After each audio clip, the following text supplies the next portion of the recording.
Hi friends, welcome back to she was kitchen. ఈరోజు నేను సాంబార్ ఎలా చేయాలో చూపించబోతున్నాను.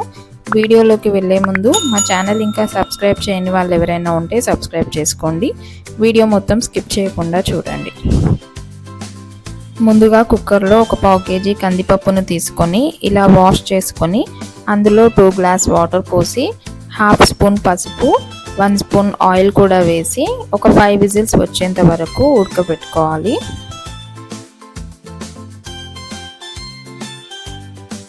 ఇప్పుడు వేరే గిన్నెలో ఒక నిమ్మకాయ సైజ్ అంతా చింతపండు తీసుకొని ఇలా నానబెట్టుకొని పక్కన పెట్టుకోవాలి. 5 విజిల్స్ తర్వాత కుక్కర్ మూత తీసి పప్పు ఇలా మెత్తగా రుబ్బుకోవాలి. ఇప్పుడు స్టవ్ ఆన్ చేసుకొని ఒక గిన్నెలో 2 టేబుల్ స్పూన్స్ ఆయిల్ వేసుకోవాలి.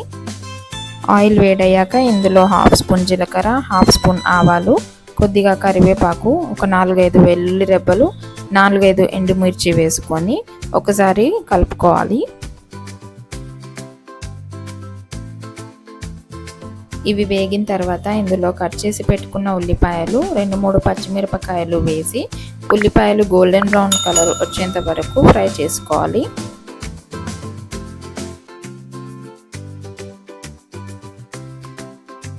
ఉల్లిపాయలు వేగిన తర్వాత ఇందులో 1/2 స్పూన్ పసుపు, 1 స్పూన్ ధనియాల పొడి వేసుకొని పసుపు పచ్చివాసన పోయేంత వరకు ఫ్రై చేసుకోవాలి.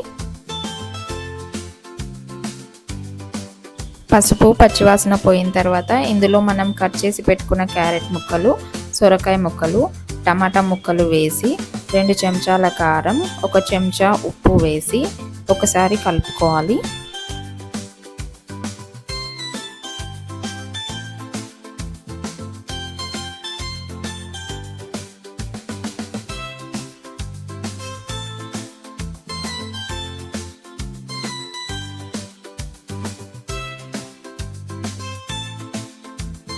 ఇలా కలుపుకున్న తర్వాత 1 నిమిషం మూత పెట్టి ఉడికించుకోవాలి.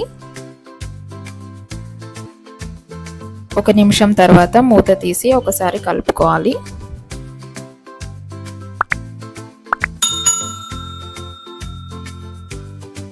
ఇలా కలుపుకున్న తర్వాత ఇందులో 2 గ్లాసుల వాటర్ పోసుకొని ఉడికించుకోవాలి.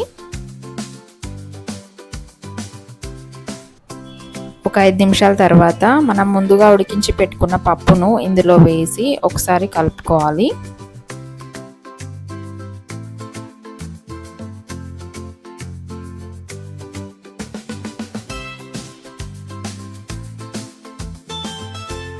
పప్పు వేసాక ఇలా మరిగేటప్పుడు ఇందులో చింతపండు రసం వేసుకొని ఇందులో 1 స్పూన్ జీలకర్ర, మెంతుల పొడి, 1 స్పూన్ గరం మసాలా, కొద్దిగా కరివేపాకు, కొద్దిగా కొత్తిమీర వేసుకొని ఒక 5 నిమిషాలు స్టవ్ని లో ఫ్లేమ్లో పెట్టుకొని మరిగించుకోవాలి.